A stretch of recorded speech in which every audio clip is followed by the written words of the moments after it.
All right, now we're going to work with radicals. Radical. I'm so sorry. The opposite of an exponent is a radical. So, just like we said, 2 times 2 times 2 is the same as 2 cubed, right? 2 times 2 is 4, 4 times 2 is 8. The cube root of 8 is 2. Okay? The square root of 16 is 4. There's a little 2 in that crook there. All right? See how 2 cubed gets you 8. 8 cube rooted gets you 2. They're opposites. They sort of play with each other in the park on the merry-go-round, like good friends. I haven't been on a merry-go-round in a while, probably because I'm an adult. Anyway, okay, I'm going to teach it to you the way I sort of figured it out. X squared, the square root of... Alright, so if you've got the square root of x squared, that means that inside this little elbow, it's called the radicand, is a 2. That means this 2 and this 2 are interacting somehow. And I figured that it was either subtracting or dividing, based on our work from the last one. So I said to myself, if x squared was, if I've subtracted it, then 2 minus 2 would be 0. And x to the 0 would be 1. Which means if I substituted it like a 3 in there, if I said 3 squared and the square root of that, that would end up being 1. And that's not true because, as you can kind of probably guess, the square root cancels out the square and leaves you with 3, not 1. So it's not subtraction. It's division.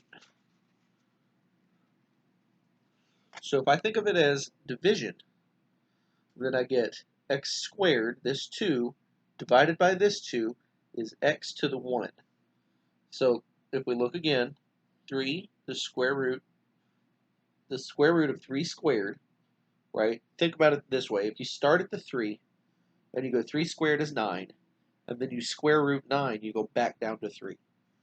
So these two will cancel out.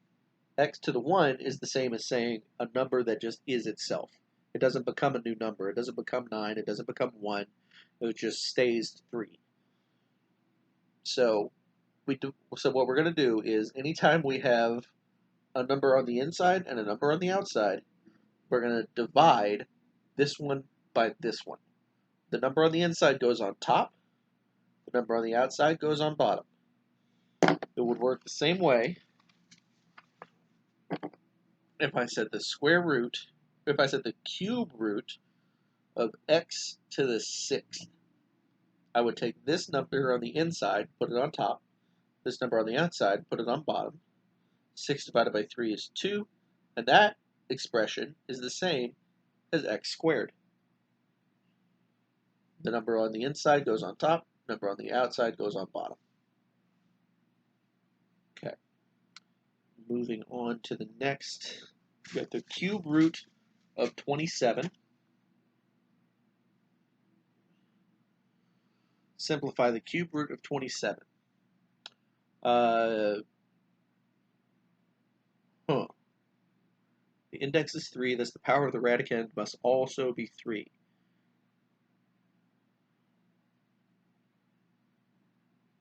Okay, this one you could probably just put into a calculator with the third root of 27.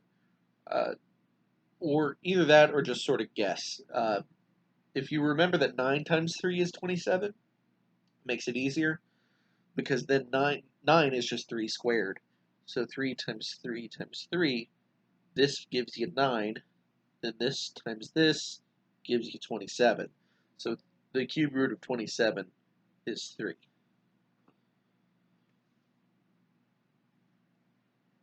I'm going to pause for a second. This is the next one they give you. The cube root of x to the 4th. and then they just ask you to simplify it. Change it to its rational form, they say. So, like I said before, you take the one on the inside, put it on top. Take the one on the outside, put it on bottom. 4/3. X to the 4/3. It's just that simple. One last one before I move on. The 6th root of b to the 5th. Take the one on the inside, put it on top. Take the one on the outside, put it on bottom.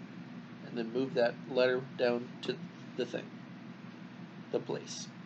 Place is a better word there. There you go. B to the 5/6.